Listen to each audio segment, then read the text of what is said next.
Last time, on Whiskey Ridge...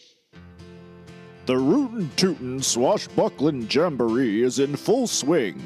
The feats of strength were narrowly won by Dr. Hacksaw Jim Duggan when he pulled a stagecoach by his hair.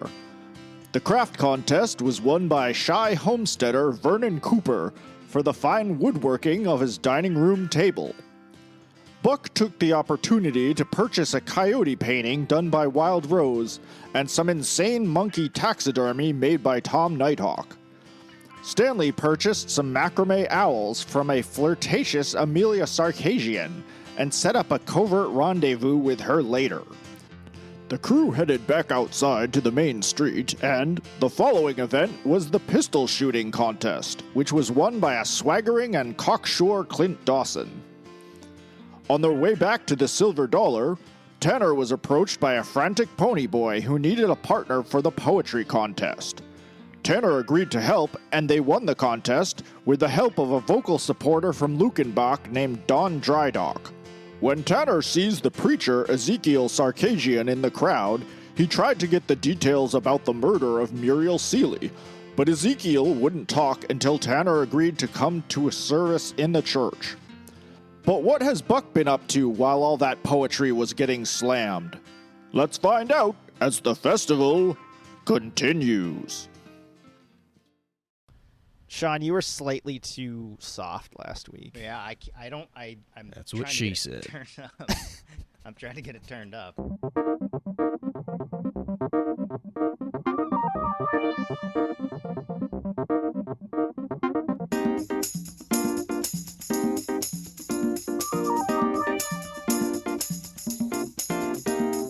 Rootin, Tootin, Swashbuckling Jamboree. Rootin, Tootin, come on people. Rootin, Tootin, Swashbuckling Jamboree. Rootin, Tootin, come on people.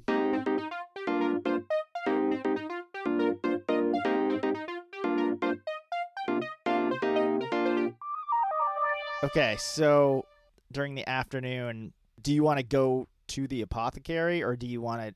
I could just say that, like, Prudence came into the bar. No, I'll head over there. Okay. You head into the apothecary, and just like every other store in town, just very busy. Prudence is running around. Maybe she asks if you could just carry, like, a tray of bottles to the back room for her or something. Oh yeah, I can carry that for you, Prudence. Thank you, Buck. Bless your heart. Pass it on over. I'm very acrobatic. Oh, this is more of an athletics thing, though. Uh-oh. No, you don't have to roll on that. Say, Prudence. Yeah? While I'm over here, I was hoping maybe you could answer a question for me. Oh, shoot, Buck. What is it? Well, a couple of weeks ago when you were on the stagecoach and that, and the new sheriff, the sheriff replacement was coming into town, Caleb, I think his name was. I still feel like I got his blood on my face sometimes. Yeah, I'm sorry about that. You know this gun of Caleb's I got? Yeah, I recognize that. It's mighty nice. I was wondering if you knew anything about it. Oh, yeah? Yes, I remember he pulled them both out and blasted a bunch of fish in a creek. Very impressive, but then he fell down. I'm sorry I missed that. So there were two of them. Oh, yeah, he was mighty proud of those. Do you know what happened to... I ended up with one gun to defend us against the pigmen that were attacking the stagecoach, but I'm just curious, do you know what happened to the other gun? Because I'm just wondering where that other one is.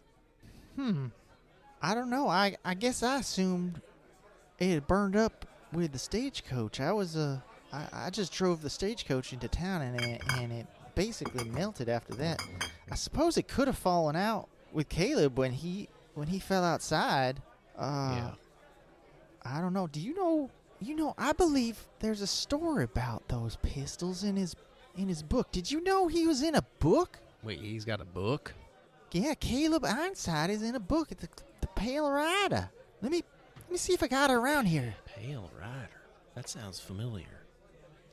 And she goes and she searches the back of her store, and she pulls out this kind of moth-eaten, weathered book at this point, and she hands it to you, and she says, "It's some decent storytelling, I think. But there's a chapter in there about how he got his guns, I think." Wow, this is interesting. Do you mind if I borrow this book?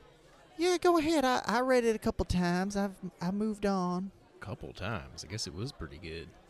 Well, yeah, it's decent. There ain't too much to read out here. I think we should install a town library. Library? I'm not familiar. Is that a thing yet? I don't know.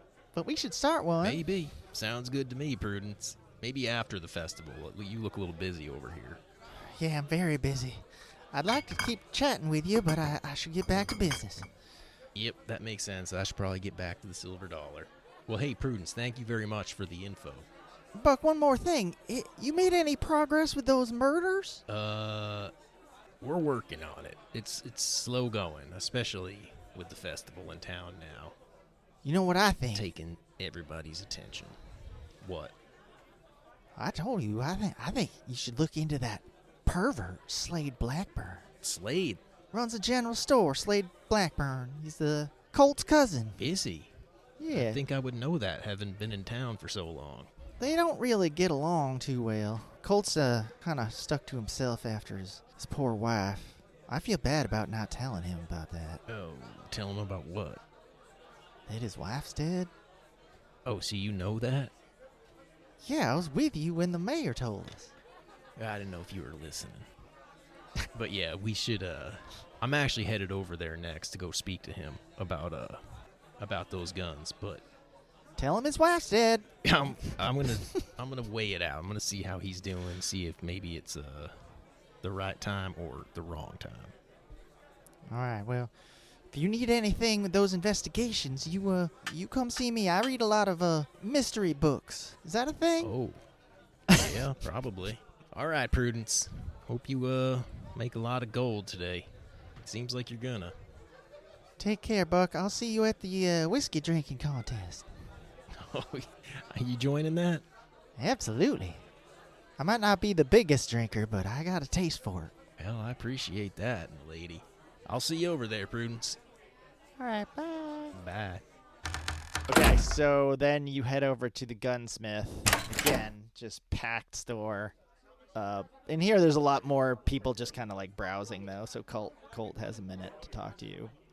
Typical gun store patrons. Hey, Buck. Hey, Colt. How you doing, friend? Good days and bad, but mostly just bad. Yeah, I understand that. Busy in here. Yeah, that's something at least, I guess. Festival's good for something. Well, I got something here that may pique your interest, if you got a minute. Sure, what you got there? Well, I've got this revolver, and I'd like you to take a look at it and see if maybe you know anything about it. And Buck takes out Abel and shows Colt. Hand it to him? Do you put it down on the counter? What do you do? I'm going to put it down on the counter. Point it at him? I'm going to open the action and make sure there's no ammunition in it. So I'll drop the bullets into my hand, put them in my pocket. Colt looks at it and says, "Oh yeah, Colt single action army revolver, also known as a peacemaker. Yep. First cartridge type revolver adopted by the U.S. Army. Popular weapon for those out here on the frontier. Fired manually by pulling back the hammer, then squeezing the trigger. Oh, this does look a little interesting, though. Most peacemakers are 45 caliber. This here's got a 44 Henry round. It's a round usually used in the Henry rifle, but man, this thing would kick like a mule, but you could stop a woolly mammoth with it. Oh. And I should know. This looks it looks real well maintained, although maybe not lately. I'm guessing you came into this recently? Yes, sir. Yeah, maybe I may be at fault for not having it maintained. We've been through some things lately, so she may have taken a little beating. That's all right. This is tell you what, this is a thing of beauty, though. Look at the ivory grip on this thing. This fancy writing says Abel. Look at that engraving. Yeah. Wow. Abel, maybe that's the owner's name, or maybe it means Well, you're able to kill anything with this thing. yeah, maybe. Or here's what I'm thinking, Colt. What if it's one of a pair? Pear. Yeah, you ain't seen another one of these, perhaps with the engraving Cain on it, have you? Cain and Abel. Oh, that's a biblical joke right there. I'm not so sure it's a joke. I haven't seen one like this, but I tell you, it's not unusual for a gun maker to make a pair like that, especially something with this fancy engraving like this. You looking to sell that? Well, what's it worth, would you say?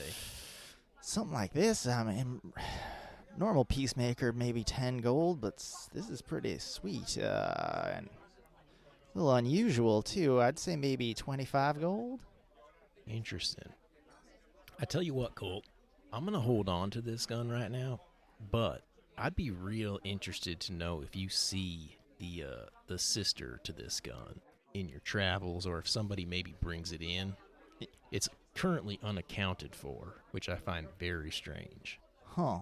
And you think it's got cable written on it? Cane on it? I think it's probably got Cain, although cable would be a nice portmanteau. Cable and Abel? So you think you could do that for Oh, me? yeah, sure. I can look out for that. I'm always All right. always on the lookout for interesting weapons. Tell you what. And you find anything interesting yourself, you bring it on by here. Oh yeah, you're the man I will come to if a unique weapon comes my way. Hey, you want to blow something up out back? Oh, no, I probably shouldn't with all these customers in here. Yeah, let me take a rain check on that. There's enough crazy shit going down in town right now. I don't want any unforeseen consequences. Yeah, good call. Well, you come back when this whole festival's over. Oh yeah, definitely, because I love blowing shit up. I'd love to take a crack at that pistol of yours too, if you wouldn't mind. All right, tell you what. After the festival, we'll take some TNT out back. We'll shoot this gun and blow some other stuff up. That sounds like a good time. Let off some steam. All right. See you later. All right, Colt. Keep your head up. You do have the book to read. When you have a minute, you sit down and you are painfully sounding out the words. Don't. Buck can read. Speaking out loud. He reads real good. And yeah, there's a chapter in the Pale Rider where there are some thieves who are trying to rob a gunsmith, and Caleb ends up gunning them down. And this gunsmith, his name is Vasily Rostvechkin. Holy shit. Mr. Chevechkin? Most famous gunsmith in the West. Yeah, I don't know. Maybe Colt has heard of this guy. My thinking is that he is some kind of famous gunsmith. What's his name?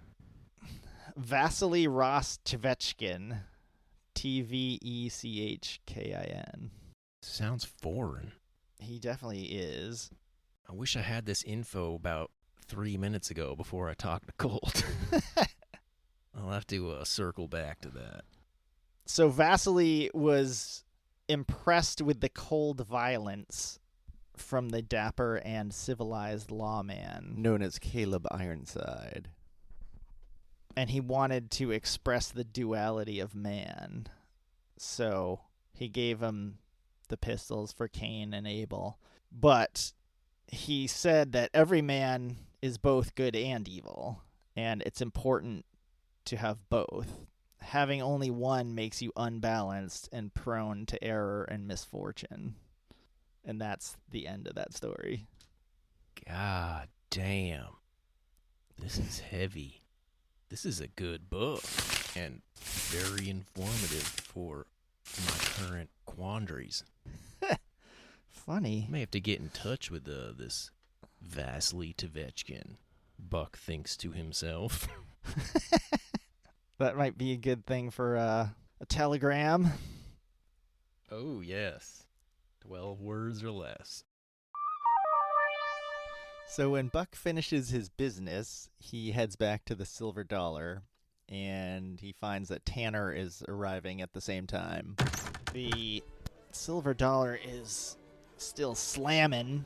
Stanley Clark is still slinging his wares out of the coffin by the stairs. And Tanner, you are right here, and Buck is currently behind There's the boat. a lot of people here. Yes. So Whisper's talking to Ruby, as he often is. He is Ruby's most frequent customer. I think he does seem to have an attachment to her specifically. Good to know. All right. Tanner's going to walk up to the bar and just be like, "Hey, Buck, how's it going? Sarah, how are you?" Hey, Tanner. Hey, Tanner. Where you been? "Oh, man, I was just over at the hotel. Pony Boy asked me to help him out with a haiku, so I went over there. We actually, At the hotel. yeah, I Was it busy? no, it was dead in there. There's maybe 10 or 12 people in there. We won that competition, though. Oh, good job. Yeah. Are there any tickle buddies crawling around? Well, Tom was in there. I didn't get too close to him, but Tom was in there. Good. A couple other folk. Ezekiel was in there as well. Oh, really? You met Ezekiel. Yeah, I'll get to that in just 1 minute. And then there was this other character in there. His name was Donald Drydock. He's a rancher from up in Lukenbach. And guess what he told me they serve up there for breakfast? What do they serve? He said they serve sunny side down eggs. You ever heard of such a thing? Sunnyside, that doesn't even make sense. It's I not couldn't. sunny side if it's down. I'm with you. It was strange, but he was a nice enough fella. Invited me up there to go to the ranch. Really? Just from your poetry? Just from the poetry. He liked. I was doing some haikus, and everybody kept pronouncing it wrong. It sounded like they were sneezing. It was kind of funny, but They're not known for intelligence up there in Lukenbach. yeah, that's for sure. They're Anyway, known for getting drunk and fighting. Which sounds a little bit like Whiskey Ridge these days. yeah, it's probably because so many people from Lukenbach are down here. I kind of want to meet that Donald Drydock guy, though. Yeah, I think you'd like him. It kind of reminds me of you in a way. Can't quite put my finger on it, but you should talk to him for quite a while. Well, maybe he'll pop over. Anyway, about Ezekiel. He's kind of a prickly fella, isn't he? Oh yeah, he's a bit of a dichotomy. He's got a very interesting and dark past. Yeah, But that makes sense. He found the Lord, and now he wants everybody else to find the Lord. Well, yeah, I get that. I was trying to kind of talk to him about getting over here to talk to you, and kind of brought up that Muriel situation. Oh, really? Tried to see if I could get some intel out of him, but he wasn't having it. Although he did mention that if he specifically mentioned me, but probably ought to get you up there too if we both want to go talk to him. He said he'd probably have to go and check out one of those sermons that he does, which is fine. I'm not. God damn it! I know I'm not really a church going man myself, but I'm willing to do that just so that we can get to the bottom of that whole situation. I used to go see him, but when Jebediah died, I gave up on the Lord. But Yeah. I guess exceptions can be made if it's in the name of justice, especially for Muriel. She used to work out here. That's what I think too. So I think, whenever Sunday rolls around, which is tomorrow? Well, today's Friday, so I think that would be the day after tomorrow. All right. Got my days all confused. Yeah, if my math is correct. Math. Math. Yeah, so we'll get over there in a couple days, and then we can hopefully get to the bottom of the Muriel dilemma. Anyway, I see Whispers in here tonight. Yeah, I was just going to say, maybe we could have a quick conversation with Whisper. Yeah, maybe give Whisper a whisper. Yeah, if we can tear him away from Ruby. We'd have to do that, wouldn't we? They look like they're mighty tight. Yeah. Hey, Ruby, can I see you for a sec? Busy, Buck. I know. It'll just take a moment. All right. And Ruby is kind of sidling up to different people as she passes them in the bar. Hey there, sugar. How you doing tonight? Yeah, what you got, Buck? Listen, Ruby, I know you're very busy. This is the money-making night of the year. But, Sure is. I'm tired, but willing to keep going. well, all in the name of gold. You think Tanner and I could maybe bend Whisper's ear for just like 2 or 3 minutes, and then, maybe you could secure some business for after Whisper's done? It won't take but 5 minutes. You know what? He's probably just going to take up my time with some talk for a little while anyway. Probably better if I go on to somebody else. You talk to him, and then I can come back for when he's ready for me. All right, you think you could send him on over here? I know he listens to you like a dog listening to its master. Yeah, no problem there. Thanks, Ruby. Thanks, Ruby. Oh, hey there. How you doing? Yo, you should come see me. Yeah. And she comes back and talks to Whisper for a second. He kind of straightens up, turns around, looks at you guys, a little puzzled. But then he stands up and he walks over to you. And he actually walks with a cane. And he has one glove on. Ruby moves on to some other customer, and pretty soon they're going upstairs. But Whisper walks up. Gentlemen. Hey, Whisper. You remember Tanner? Tanner Cole, I believe. Yeah, that's right. How you doing, Whisper? I'm good, all things considered. Yeah, that's kind of what we want to talk to you about. And I know this is your night off, hopefully.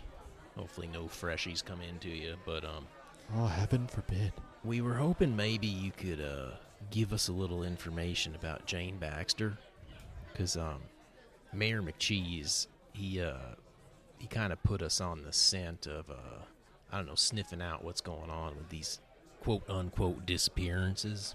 Oh, is that common knowledge now? Oh, absolutely not. But you know. We know, yeah. And we were hoping you could just kind of fill us in on the details, 'cause we just want to get this thing wrapped up. Yeah, we've been brought into the fold on this, and we're trying to close up some of these gaps in our knowledge. It was quite strange, I must tell you. Please do. Well, I shouldn't talk out of turn, but are you aware of... And he leans over. Muriel? Yes, sir, we are. Yep. Right, well, they were both strangled. I identify that as the cause of death for each of them. But I did something of an autopsy, and the strange thing about Jane Baxter, she had a large protuberance on her stomach. At first I thought perhaps she was pregnant, but when I made the incision, I discovered that her stomach was stuffed full. It appeared to be a pound of cooked rice with bulldog sauce. I'm sorry, Whisper. Did you say she was stuffed with a pound of cooked rice with bulldog sauce? That's correct. That's what I found. It wasn't digested. It was as though someone had forced her to eat it directly before killing her. That is one of the strangest things I've ever heard. That's pretty sick. I agree. Why would somebody do that? I couldn't tell you, but it is one of the strangest things I've ever seen, except for that night I saw the Green Man.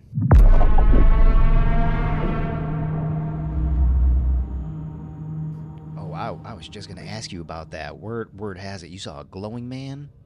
Yes, And where was that? up on the ridge, right outside of town, past where the tailor shop used to be. Abner Benny's tailor shop? That's right, past where we're putting up the new shop today. Now, when you say you saw the Green Man, you saw him from a distance, or about how close were you? I was over at the mortuary where I do my undertaking.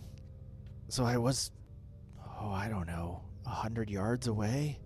But it was clear as day. Other people have seen the green light.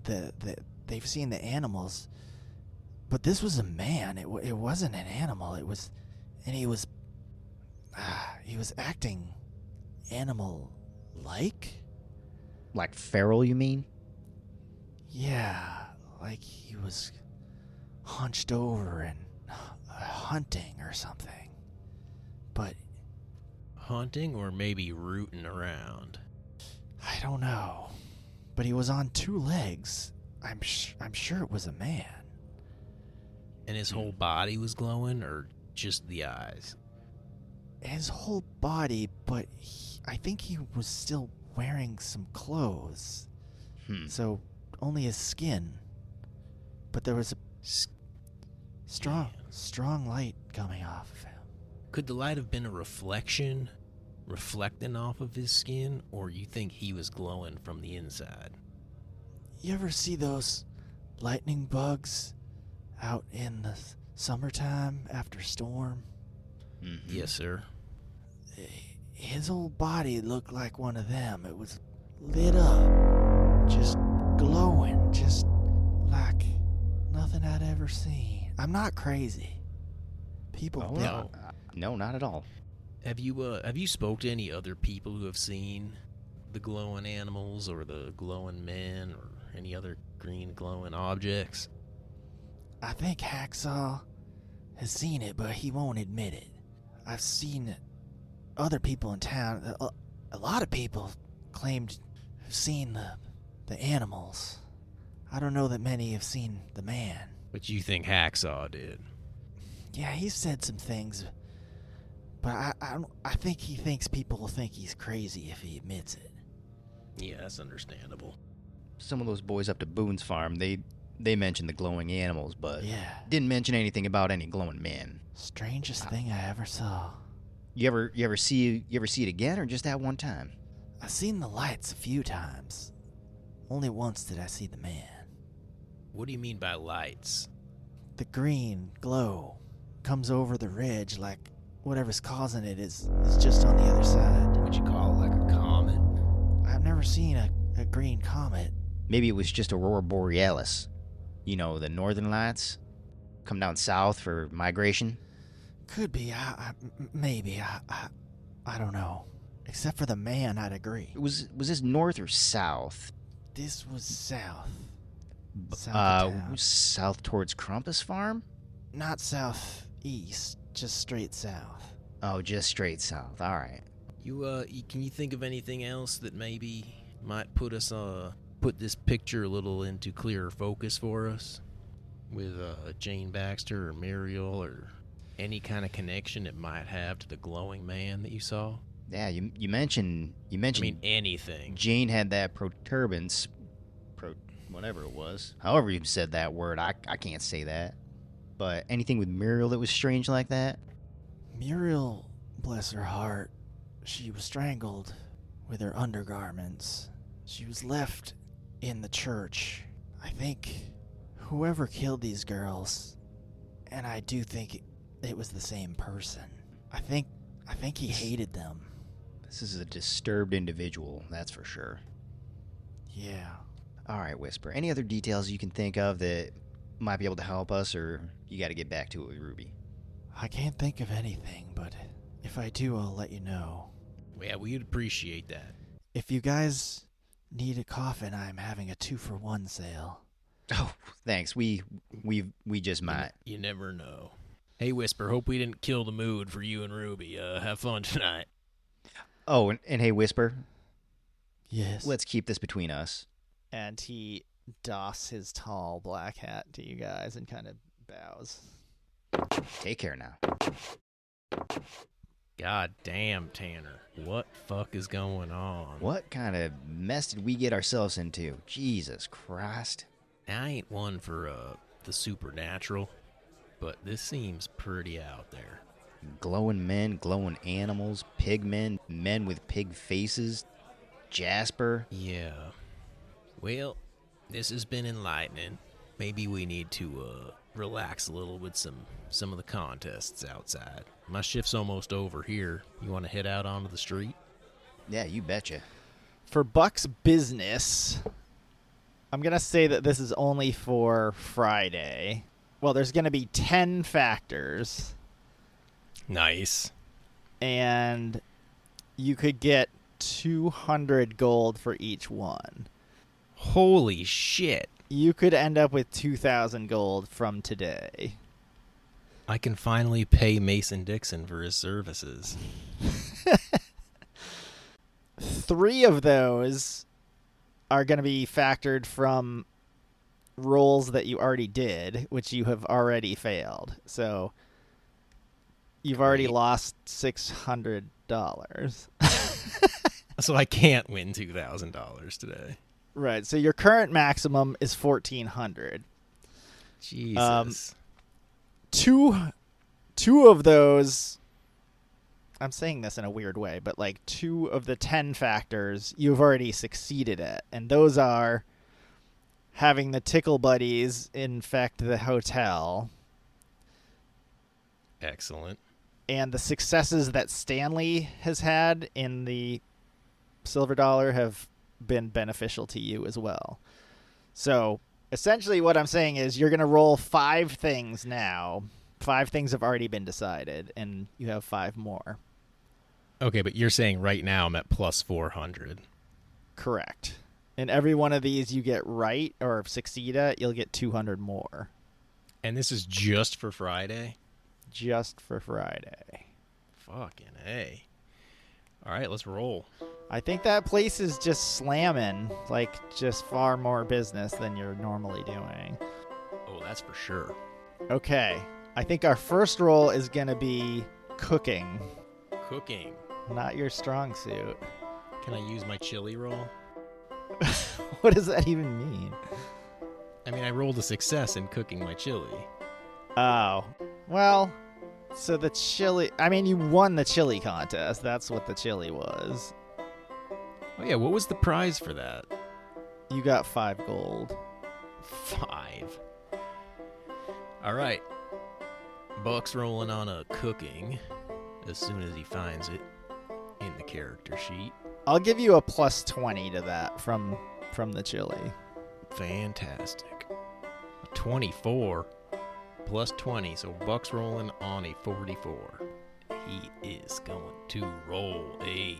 Oh, shit, I just lost my character sheet. Buck's rolling on a 44, and he rolled a 51. That's fail. All right, so your cooking has not been a hit with the crowd. It's passable, they don't hate it, but you're not going to draw in a crowd with your cooking, which is Yep. reflective of your actual score. Next roll, you can either do athletics or fortitude, and this is just simply to keep up with the pace of the customers. How about acrobatics? Acrobatics is a little too dexterity based. This is endurance. There's also like a resilience you could do, or you could just do your physique score. These are not my strong suits, GM. Well, they should be because you are running a restaurant. I didn't know I'd need athletics. All right, Yeah. Buck's rolling on athletics at a 30. Gets a 16 for a success. All right, so you're juiced up with energy from the festivities, and you're able to keep up with all the drink orders. You're bringing food out to the tables, spinning around, successfully keeping up. Fraternizing. All right. Your next score is going to be another bad one. I'm going to just do a plain old business again. God damn it. I told you Sarah's the brains behind the operation. But all right, rolling on a business. A 25. And he is going to roll a 27 for a fail. You are not good at business. Nope. All right. You should be better at these last two. You're going to roll observation or logic to just be looking around and know what needs to be done, what needs to happen. Yeah, that makes sense. All right, he's going to roll observation. Rolling on a 75. A fucking 79 Oh, man. for a fail. God damn it. That money is quickly disappearing. All right, last one. Something to charm the crowd. I have convince or ingratiate. I suppose you could use like intimidation or something, Laugh, damn it. but just crowd control is the idea. I'm going to roll an ingratiate on a 60. Okay. And we got us a 28 for a success. All right. So if I'm correct, you ended up with 800 gold. That's a shitload of gold. Yeah. How's Stanley doing over there at his coffin table? Geez, looks like he's raking in some serious gold coins. Yeah, I'm kind of regretting just letting him take the space for free. That seems like bad business. Well, that's in line, I suppose. Am I right? Yeah, goddamn business is really tough. Yep. Hopefully it's tougher than solving quadruple murder. Oh, shit. You really are bad at like every business skill. Okay, so you go back outside, and out on the main stage, you see Matchstick, and he's yodeling. Oh, my God.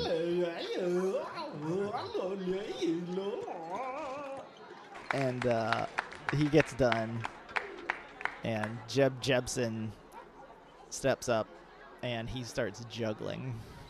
What's he juggling? That's a good question. Yeah, horseshoes. Ooh, that's awesome. I like that. And when he gets done, everybody claps, and Arlo steps out onto the stage, and he says, howdy, folks. It's time for us to put up the new tailor shop building, so everyone involved, get all lined up over there. So everyone gathers around the wooden frame of the tailor shop. All that needs to happen is everyone needs to lift it into place, and then a couple people will Ropes. secure it there. So I'm going to need some kind of physique roll from you guys. Oh, man. I don't have a good physique. That's problematic. I need some physique rolls. It can be straight physique, or it can be something related to that. Bluff. Acrobatics. Not acrobatics. Fisticuffs. Can I punch the building back into place? Eh, How about repair?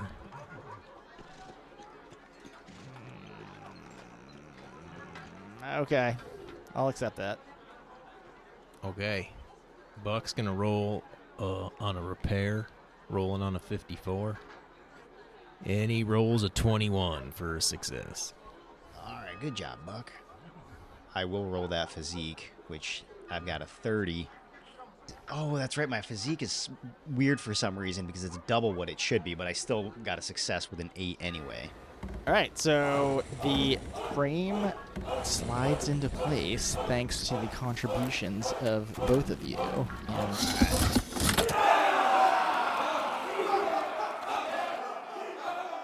And more importantly, all of the super strong people that are there. Nice job, Rattlesnake. But you guys didn't mess it up. Thank God. As they're kind of securing it into place, Arlo steps back up to the stage and he says, Not many know the origins of this town. Some say we had bad luck right from the start. And he kind of gets this far off look in his eye. So when the tailor shop burned down, give me a observation roll. Both of us? Yeah. Tanner's got a 70. Rolls himself an 80, which is a failure. All right, Buck's rolling on a 75, and he rolls a 38 for a success. Okay, so Buck notices that when Arlo mentions that the tailor shop burned down, a lot of the people in town are kind of grumbling and looking over at Hacksaw Jim Duggan.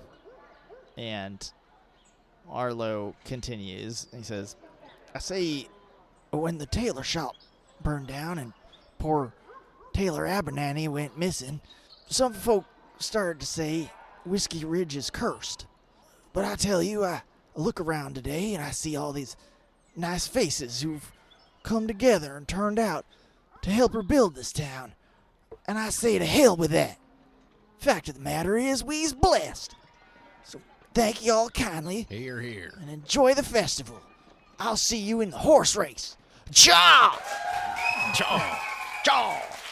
Jay, I'm putting you on the spot here, and you don't have to do this.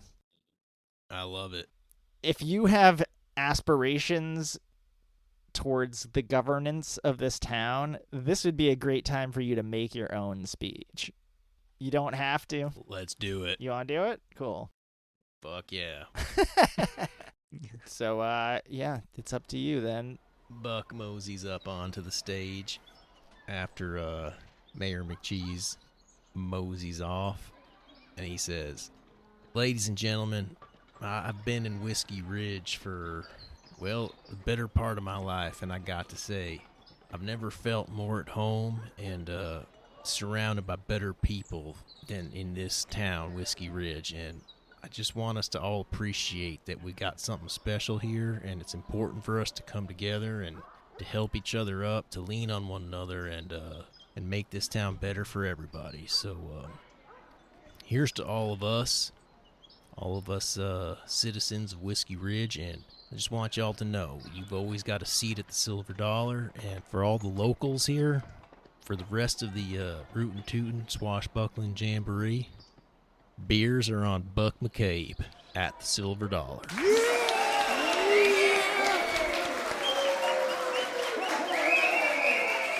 Speech!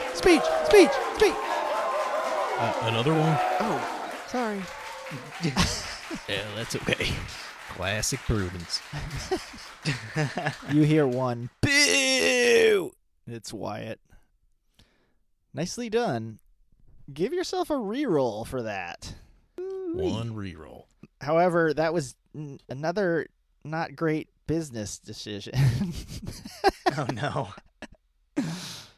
I've never been known for my business acumen. I'm a man of the people. So the talent show gets back underway. Bart Busby goes up onto the stage, and he has a puppet on his arm, and he's like, oh, hey there, Smiley. How are you doing? But he's like moving the puppet's hand when he's talking, and then he's like, hey, Bart, how are you doing? And he's like clearly talking when the puppet is talking, but he goes on with his ventriloquist act. Jesus, Buck. Somebody's got to tell that boy how to ventriloquize. That is Bart for us. That boy was made to bust tables. Yeah, that's for sure. Okay, so the next event is the horse race. Now, nobody was in this, so I pre-rolled to see what would happen. You can still bet on it if you want, and then I'll just tell you what happened.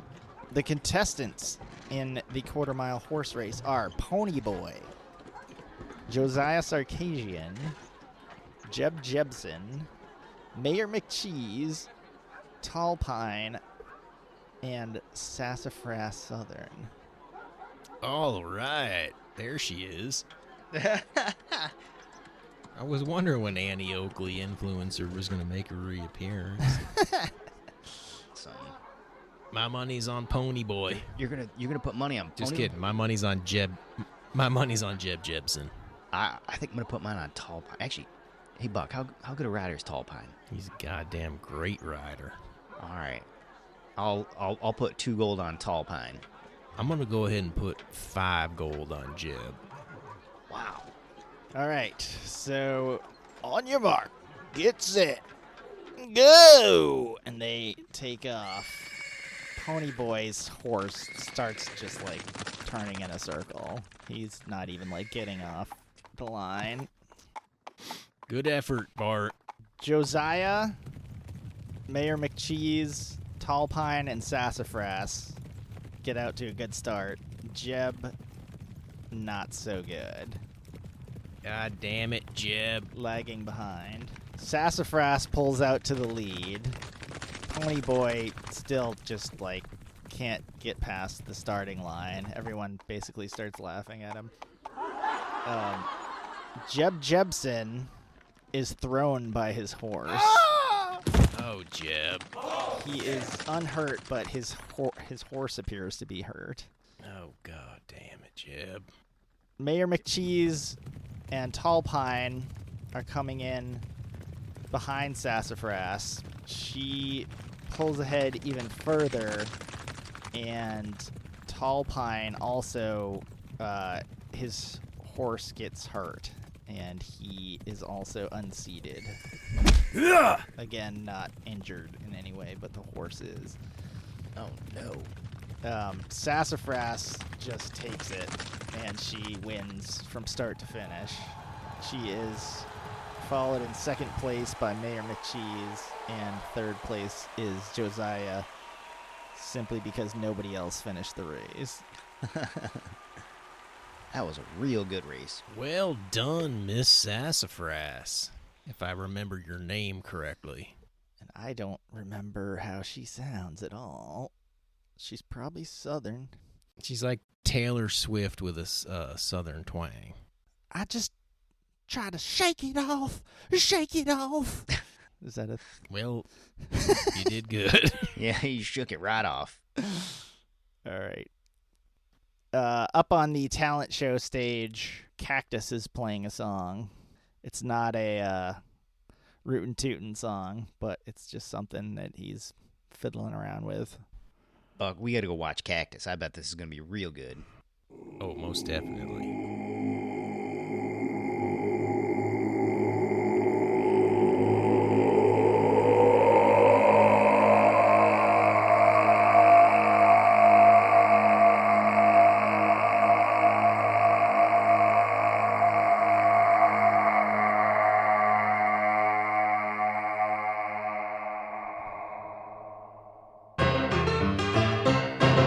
This is at a talent show? Yeah, it's just people are doing their skills. Oh, I don't remember allowing him any time off, but that's okay. It's the Jamboree. Hopefully Bart's not jumping on piano or doing his ventriloquism. The next event is the public debate. Put you right up on the stage. All right. It's time for the feats of mind.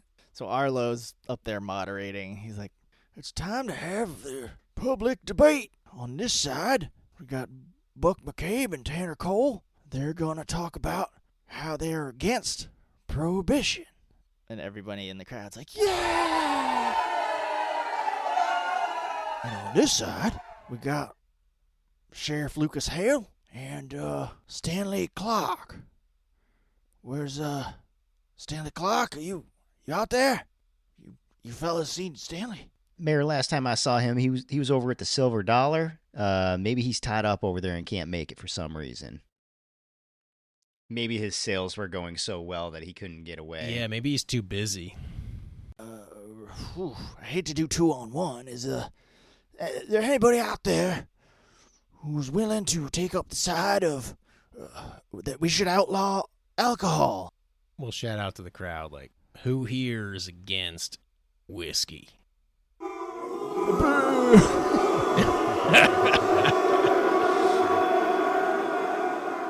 Then you see one man walk towards the stage. Ezekiel Sarkisian steps up onto the stage, nods to the sheriff. Howdy, preacher. Mr. McCabe, you've been a bit delinquent in your appearances at the church. Absolutely true. But I hear my friend Tanner and I are going to be swinging by on Sunday. We're going to sit on service. I appreciate that. You know, it's never too late. Yeah, been some hard times over in the McCabe household, but I think it's time I got Got right with the Lord. You'll be rewarded for it. Buck's got his fingers crossed behind his back. Roll deception. Buck's rolling on a 60 on deception. Ooh. Rolls him a 12 for a success. All right. I could oppose that, but I'll just let that go so he doesn't see it. Arlo says, all right, looks like we got a volunteer, so let's go ahead with the debate. Format is each person will have 30 seconds to talk, and then there will be a 30-second rebuttal by someone chosen from the other side. Let's have a coin flip to see who goes first. Tanner, you want to call it? Over 50, under 50. Over 50. Tanner does not get it right. Sheriff, Shoot. you want to go first? You want them to go first? Sheriff says, I'll let them go first. All right, so I'm going to time you guys. You're each going to have 30 seconds, and I'll wave or something when you're done. And then you're going to, between the two of you, you're going to pick one of the other people to have a 30-second response. And then the same thing is going to happen in reverse. Okay? I think so. Just explain it as we're going along. Yeah, I don't know what the hell I'm doing. Sounds good. Okay. Who's going first? Buck's going first? Sure. All right. Ready, set, go. Ladies and gentlemen of Whiskey Ridge, the namesake of this town being whiskey is, I don't think it's a coincidence. It is part of our founding principles that we toil and we struggle, and God darn, we need to reward ourselves. And I don't know about you, but I find few things as rewarding as a nice glass of whiskey. So to prohibit that would just be a shame. And he's cut off. That's a fast 30 seconds. Yeah, Yeah, it it is. was. All right. Tanner steps up. Ready? All right. Go. Hi, folks. So what I would say on going for whiskey is it often works as a medicine and disinfectant, so we would certainly want to keep it around for that. It often boosts morale. You know, when people have a bad day, they can have a little glass of whiskey, make them feel better. And, as we all know, Buck owns the saloon here, so it works as that social glue that keeps us all together. Keeps that trade and economy rolling, and then those cold times, it can act as a weather shield to keep you warm on those coldest of days. Nice job, Tanner. Those are pretty good. All right, so who do you want to respond? Let's hear from the sheriff. Sheriff steps up. Ladies and gentlemen, I'm not stupid.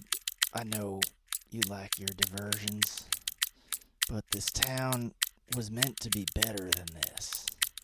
The fact is, liquor encourages lawlessness, and without the law, we're just animals.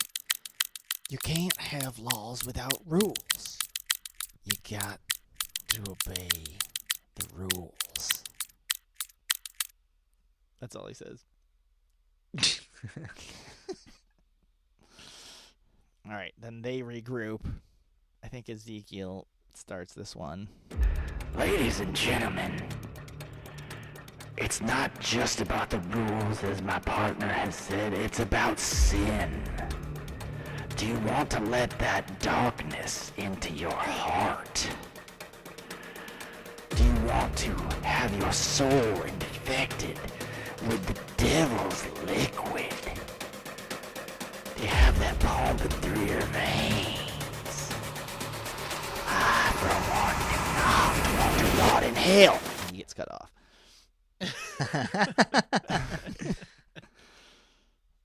May I retort? Yeah, so Buck's doing the rebuttal. Yep. Sure. Okay, go. Sheriff, you speak of rules, but these ain't the rules. You're trying to impose new rules. Whiskey is legal, sir.